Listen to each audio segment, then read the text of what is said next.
Hi, I'm Mike Robichaux, head of guitar repairs at Long & McQuade, and I'm going to show you how to change strings on a nylon string classical guitar. Changing nylon strings is a little intimidating at first, but it's really not that complicated. There's a few different ways to do it. I'm going to show you the absolute easiest way. So the first step is to take the tension off the old strings so that you can safely cut them. You should never cut strings under tension.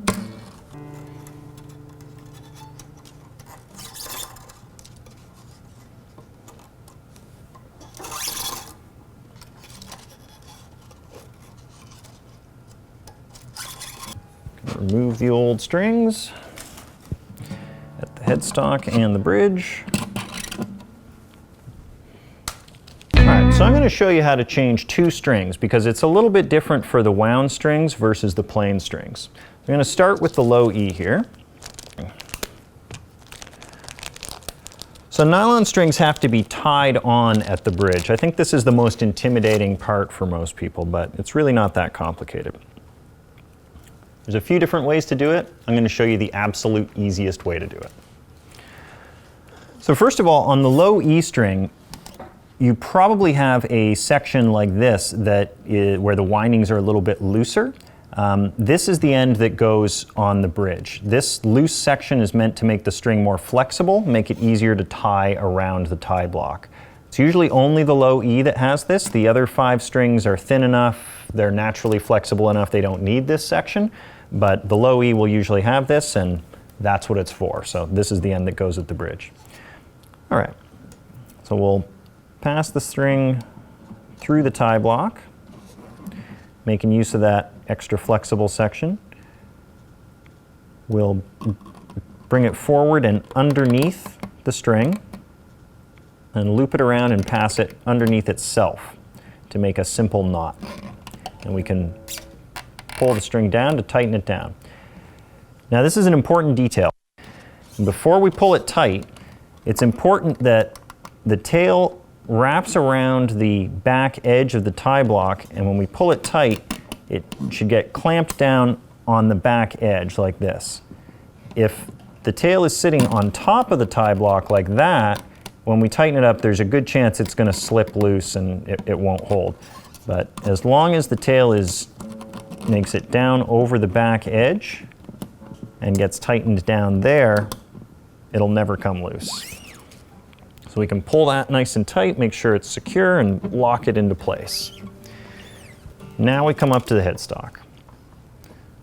So you want to align the rollers so that the holes aren't straight up and down. You want them at about a 45-degree angle maybe to the headstock.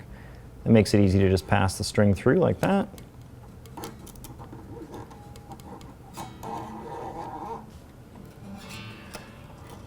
You want to measure out appropriate amount of slack. You can pull the string snug, grab it at the nut, and bring it back about 1 fret, maybe a little bit more, almost 1.5 frets. That should give you about the correct amount of slack. Now, you're going to use the tail to tie the string onto the roller. So it's sort of similar to what we did at the tie block. You just want to bring it underneath the string and loop it under itself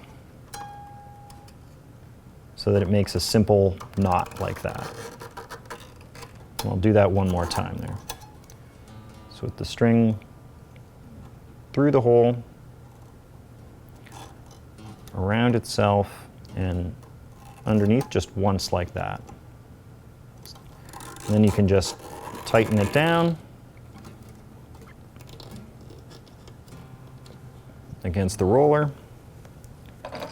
You're safe to wind all of the strings towards the inside of the peghead, the way they are on these 2 strings here, winding towards the inside of the peghead. On the 2 E strings, the low E and the high E, you can wind them out towards the edge of the peghead. That gives you a little bit more straight string line into the nut slot, so the string doesn't take much of an angle. It'll give you a little bit smoother tuning, maybe a little bit more stable tuning. So you can do this on the 2 E strings just as long as it's not not so drastic that the string's actually rubbing against the wood of the headstock. So it'll depend a little bit on the design of your guitar. This is the low E, so I'm going to wind it out towards the edge of the peg head.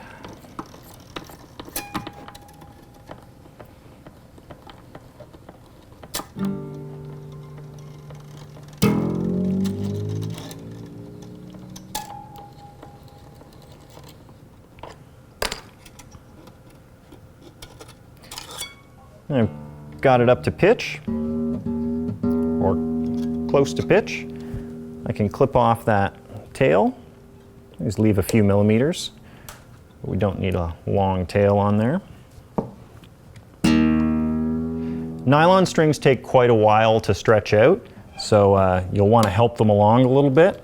Just give it a nice, gentle stretch up and away from the fingerboard. You're not yanking it, and you don't want to pull on just one point. Make sure you use all 4 fingers and kind of spread the force out a little bit. Just helping the string get broken in a little bit here. This will dramatically reduce the amount of time it takes to get into a stable position. We can use our tuner. Bring it up to concert pitch.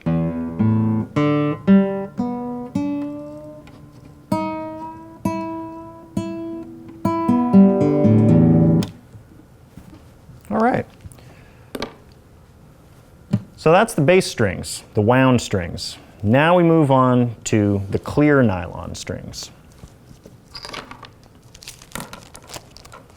Some people refer to the wound strings as steel strings. This isn't accurate. All 6 strings are actually nylon. They all have nylon cores. The 3 bass strings are wound with silver, but they're all actually nylon strings.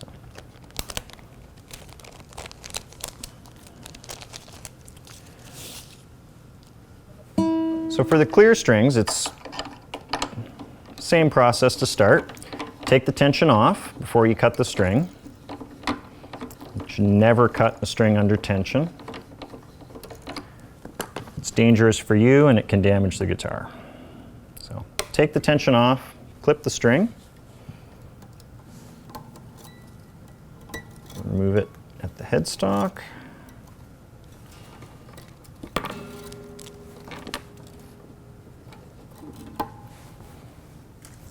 And at the bridge. The process is basically the same. There's just one slight difference for the clear nylon strings. Now, the principle's the same here. We're just going to loop it under itself to tie it onto the tie block. But the plain nylon strings don't have quite the same friction as the thicker wound strings. So to keep them securely tied onto the tie block, we're going to loop them a few times. So it's the same thing. You bring it through, bring it underneath the string, but instead of just looping it under once, we're going to loop it 3 times. So it's all twisted up now. We pull it tight. And the same principle applies here. It's very important that the final loop, the tail of the string, sits down along the back edge of the bridge. If the whole twisted knot is sitting on top of the bridge,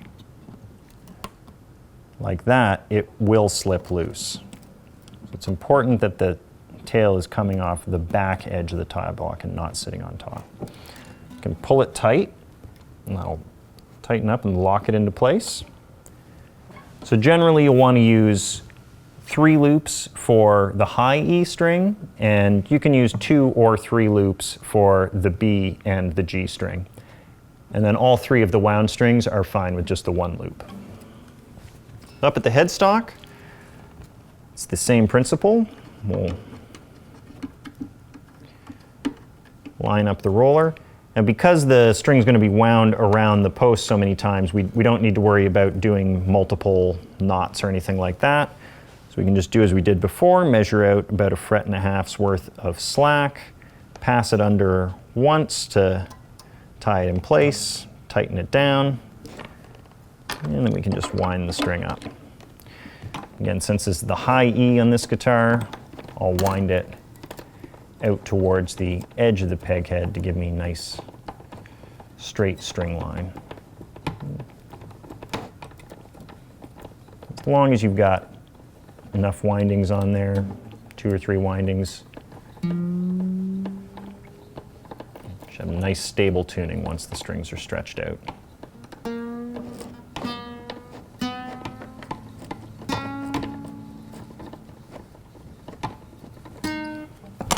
Once it's up to pitch, just clip the tail off, stretch it out a little bit.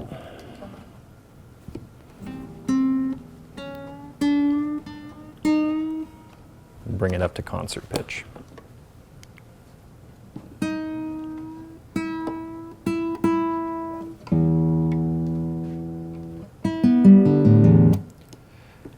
Now down at the bridge here, once our strings are changed, we can clip the tails off as well. You want to cut them off just short enough so that they're not touching the top of the guitar, and no short.